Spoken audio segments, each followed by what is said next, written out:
Oke, sebelum kita lanjut ke materi berikutnya, yaitu metode perhitungan pendapatan nasional, sebelumnya kita akan bahas kembali tentang materi minggu lalu, yaitu tentang konsep pendapatan nasional. Nah, di sini Ibu sekalian menjawab pertanyaan-pertanyaan kalian yang sudah kalian isi di Google Classroom ya. Nah, yang pertama, jadi konsep pendapatan nasional itu menyangkut atau terkait dengan 6 hal ini. Yang pertama adalah GDP, GNP, NNP, NNI, PI, dan DI. Jadi ini urutannya harus sesuai, harus dimulai dari GDP dan diakhiri dengan DI. Jadi dia tidak boleh dibolak-balik atau urutannya diacak-acak. Nah, misalnya di soal ada diketahui kemudian diminta untuk menghitung berapa DI atau berapakah DI. Nah, secara otomatis kita tidak bisa langsung mendapatkan DI-nya berapa. Tapi kita harus hitung dari awal. Harus kita hitung dulu GDP, setelah dapat GDP dilanjut dengan GNP, kemudian NNP, NNI, PI, dan DI. Jadi urutannya harus sesuai. Nah, misalnya diminta di soal berapakah NNI. Nah, kalau ditanya berapa NNI, kita harus cari juga berapa GDP, kemudian berapa GNP, berapa NNP, dan kemudian berapa NNI. Nah, karena dia rumusnya adalah berhubungan. Selanjutnya kita bahas sedikit supaya yang lain atau yang belum paham bisa lebih memahami ya. Nah, yang pertama GDP. GDP itu adalah Gross Domestic Product atau bahasa Indonesianya Produk Domestik Bruto. GDP adalah jumlah produk berupa barang dan jasa yang dihasilkan oleh unit-unit produksi di dalam batas wilayah suatu negara selama 1 tahun. Dalam perhitungannya termasuk juga produksi dan jasa yang dihasilkan oleh perusahaan atau orang asing yang beroperasi di wilayah yang bersangkutan. Berarti GDP ini adalah keseluruhan pendapatan yang berada di satu wilayah, baik itu pendapatan warga negara lokal maupun pendapatan warga negara asing. Yang pasti dia mendapatkan atau memperoleh pendapatan itu di dalam suatu wilayah. Jadi ini adalah pendapatan campuran. Nah, selanjutnya GNP. GNP atau Gross National Product atau Produk Nasional Bruto adalah seluruh nilai produk barang dan jasa yang dihasilkan masyarakat suatu negara dalam periode tertentu, biasanya 1 tahun, termasuk di dalamnya barang dan jasa yang dihasilkan oleh masyarakat negara tersebut yang berada di luar negeri. Nah, GNP ini adalah kebalikan dari GDP. Kalau GDP tadi adalah pendapatan campuran, baik warga negara asing maupun warga negara lokal yang bekerja di suatu negara atau di negara lokal. Nah, GNP ini adalah pendapatan asli karena dia ada kata nasional. Berarti pendapatan warga negara lokal, baik yang bekerja di dalam negeri maupun di luar negeri. Misalnya nih, diketahui GDP-nya $1.000. Maka berapakah GNP? Berarti dari GDP yang $1.000 tadi, kita harus kurangkan dengan pendapatan warga negara asing yang bekerja di dalam negeri. Jadi GDP dikurang pendapatan warga negara asing yang bekerja di dalam negeri ditambah pendapatan warga negara lokal yang bekerja di luar negeri. Nah, jadi GNP ini adalah keseluruhan pendapatan warga negara lokal, baik yang bekerja di dalam negeri maupun yang di luar negeri. Yang pasti dia harus pendapatan warga negara lokal. Makanya kalau ada pendapatan warga negara asing atau yang ada di dalam GDP, itu harus kita kurangkan untuk mendapatkan berapa GNP-nya. Selanjutnya, Nah, ini dia rumusnya. GNP sama dengan GDP dikurang produk neto terhadap luar negeri. Produk neto terhadap luar negeri ini maksudnya penghasilan atau pendapatan warga negara asing yang bekerja di dalam negeri. Atau kalau diketahui di soal ada pendapatan warga negara lokal yang bekerja di luar negeri, harus kita tambahkan lagi dengan GDP-nya tadi. Selanjutnya NNP. NNP sama dengan GNP dikurang penyusutan. Jadi rumusnya itu aja, GNP dikurang penyusutan. Penyusutan atau sinonimnya itu adalah depresiasi kalau bahasa ekonominya. Penyusutan itu maksudnya misalnya nih, gedung awalnya dibeli harganya adalah 50 juta. Nah, ketika dijual 5 tahun kemudian kan dia nggak mungkin lagi gedungnya laku 50 juta, pasti lebih kecil dari harga awalnya. Penyusutan itu maksudnya berkurangnya nilai jual suatu barang, biasanya dikarenakan umurnya. Misalnya umurnya sudah lama, jadi yang awalnya harganya tinggi akan menyusut menjadi rendah gitu. Jadi NNP ini rumusnya adalah GNP dikurang penyusutan. Selanjutnya NNI. NNI adalah NNP dikurang pajak tidak langsung. NNI adalah jumlah seluruh penerimaan yang terima masyarakat setelah dikurangi pajak tidak langsung. Jadi langsung saja rumusnya NNI sama dengan NNP dikurang pajak tidak langsung. Kemudian PI atau personal income. Personal income adalah jumlah seluruh penerimaan yang diterima masyarakat yang benar-benar sampai ke tangan masyarakat setelah dikurangi oleh laba ditahan, iuran asuransi, iuran jaminan sosial, dan ditambah dengan transfer payment. Nah, kita kembali lagi ya. Tadi lupa. Nah, jadi NNI tadi rumusnya adalah NNP dikurang pajak tidak langsung ditambah subsidi. Jadi kalau di soal diketahui subsidi berarti NNP dikurang pajak tidak langsung ditambah subsidi. Tapi kalau di soal tidak diketahui berapa subsidinya, berarti langsung saja NNP dikurang pajak tidak langsung. Subsidinya ini hanya pelengkap, tergantung kalau di soal diketahui atau tidak. Kalau seandainya tidak diketahui, anggap subsidinya 0. Berarti langsung NNI sama dengan NNP dikurang pajak tidak langsung. Kita balik ke PI.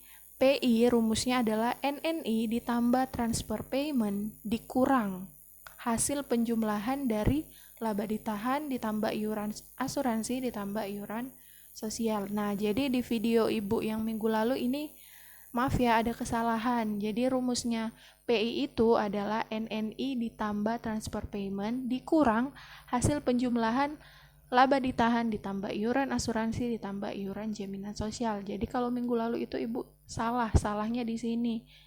Jadi kemarin itu ibu tambahkan NNI ditambah transfer payment ditambah laba ditahan ditambah iuran asuransi tambah iuran jaminan sosial. Seharusnya dikurang ya. NNI ditambah transfer payment dikurang hasil penjumlahan dari yang 3 ini. Laba ditahan ditambah dengan iuran asuransi ditambah iuran jaminan sosial. Misalnya nih, NNI-nya adalah 1.000, transfer payment-nya itu adalah 500. Kemudian penjumlahan dari yang 1, 2, 3 ini adalah 200. Berarti 1.000 ditambah 500, 1.500 dikurang 200 jadi 1.300 gitu ya kira-kira. Tapi yang ini itu tergantung di soal. Seandainya di soal iuran yang diketahui hanya 1, misalnya iuran asuransi, berarti anggap iuran jaminan sosialnya 0. Jadi dia hanya iuran-iuran ini tergantung di soal. Kemudian yang terakhir adalah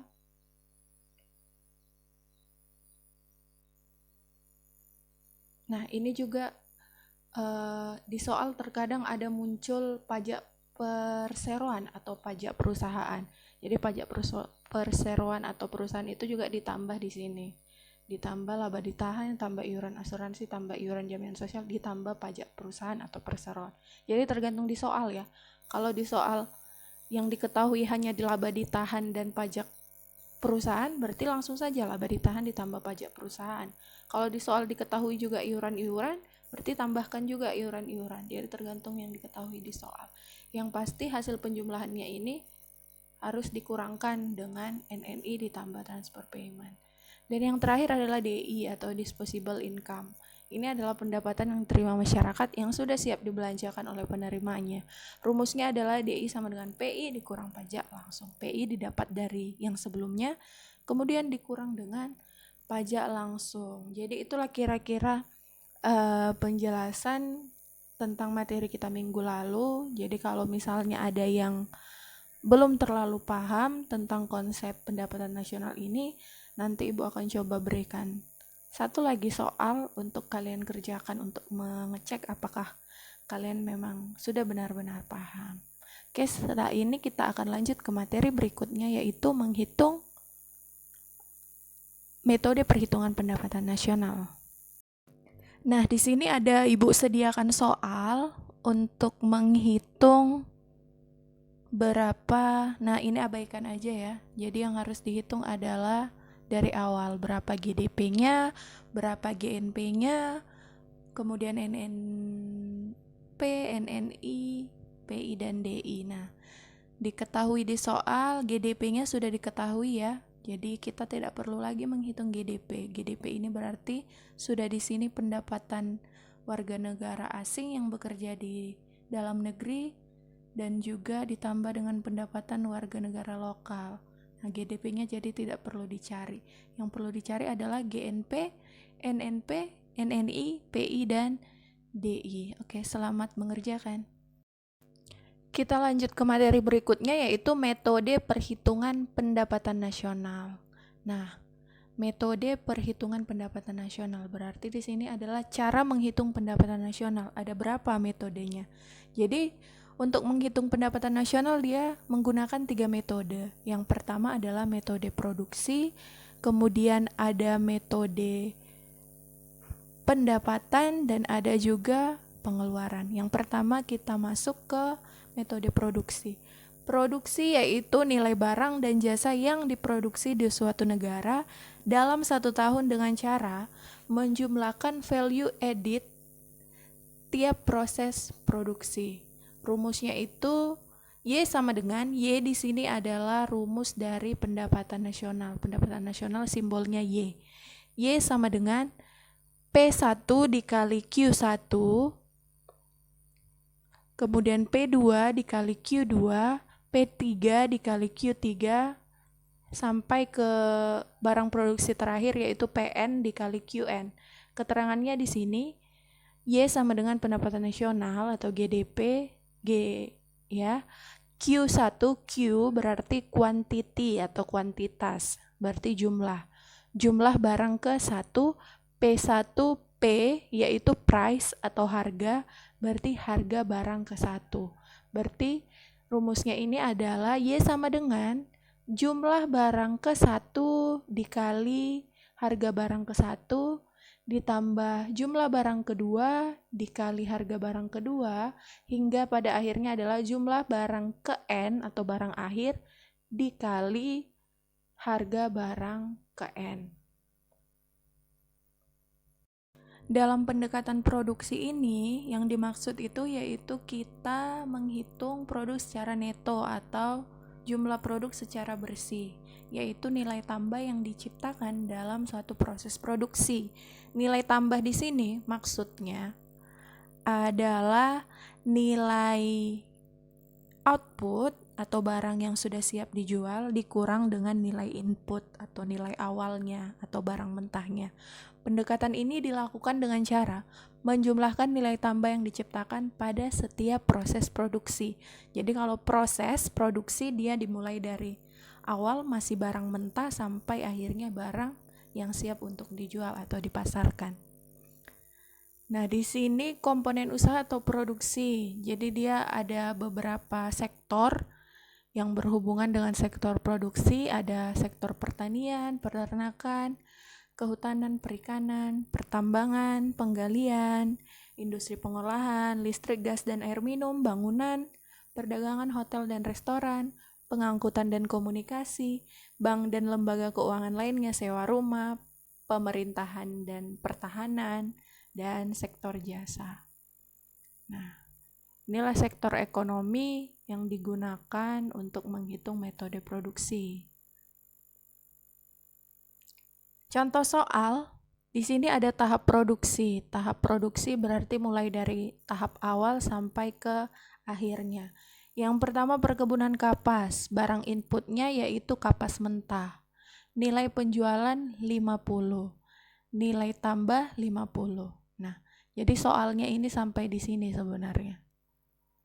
Yang kita hitung adalah nilai tambah. Nah, dari mana nilai tambahnya 50? Kita perhatikan. Tahap produksi perkebunan kapas. Yang pertama tahap inputnya yaitu kapas mentah. Kapas mentah berarti dari yang belum jadi kapas menjadi kapas. Berarti dari 0 menjadi 50. Awalnya 0, akhirnya dia menjadi 50 setelah diolah menjadi kapas. Jadi nilai tambahnya 50. 50 dikurang 0. Itu maksudnya, makanya di sini dapat 50. Yang kedua, setelah kapas mentah, masuk ke tahap kedua yaitu pemintalan benang. Atau inputnya yaitu benang tenun. Nah, benang tenun, di sini nilai penjualannya adalah 75. Kemudian nilai tambahnya 25. Dari mana 25? Dikurangkan. 75 dikurang tahap sebelumnya, 50. 75 dikurang 50 adalah 25. Selanjutnya tahap ketiga yaitu tenun. Inputnya adalah tekstil. Nilai jualnya atau nilai outputnya adalah 95. Sehingga nilai tambahnya adalah 95 dikurang 25. Dapatlah hasilnya 20.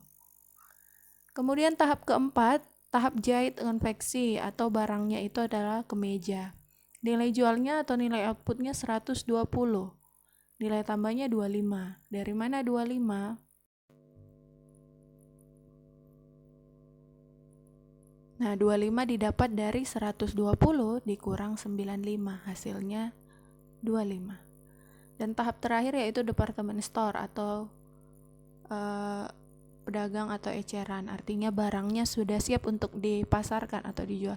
Nilai outputnya adalah 170, nilai tambahnya adalah 50, yaitu 170 dikurang 120. Kemudian seluruh nilai tambahnya ini dijumlahkan. 50 ditambah 25 ditambah 20 ditambah 25 lagi ditambah 50 sama dengan 170. Jadi barang akhirnya adalah 170. Jadi menghitung pendapatan nasional dengan metode produksi sampai di sini saja, menjumlahkan seluruh nilai tambahnya. Selanjutnya metode yang kedua yaitu menghitung pendapatan nasional dengan metode pendapatan atau pendekatan pendapatan. Pendapatan merupakan seluruh pendapatan yang diterima pemilik faktor produksi yang disumbangkan kepada rumah tangga produsen selama 1 tahun. Rumusnya yaitu Y tadi adalah pendapatan nasional, Y sama dengan W tambah R tambah I ditambah P, di mana W sama dengan WEX atau upah atau gaji, R rent atau sewa, I interest atau bunga, dan P profit atau laba. Jadi langsung kita cek aja di soal berapa W-nya, berapa R-nya, berapa I-nya, dan berapa P-nya, kemudian dijumlahkan. Kalau di soal diketahui yang lain selain yang 4 ini, abaikan saja. Masuk ke soal.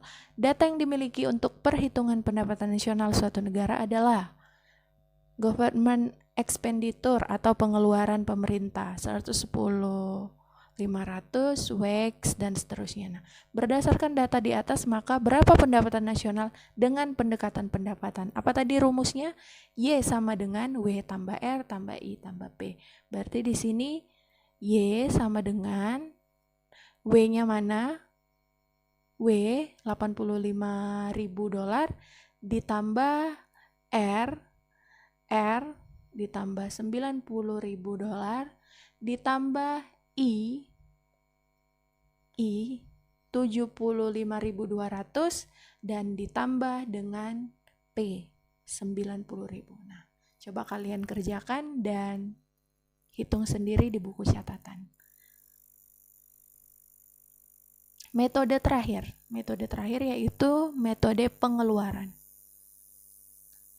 Pengeluaran adalah jumlah pengeluaran secara nasional untuk membeli barang dan jasa yang dihasilkan dalam 1 tahun dengan cara menjumlahkan pengeluaran RTK, rumah tangga konsumsi, rumah tangga produksi, RTG, rumah tangga government atau pemerintahan, dan RTLN, rumah tangga luar negeri.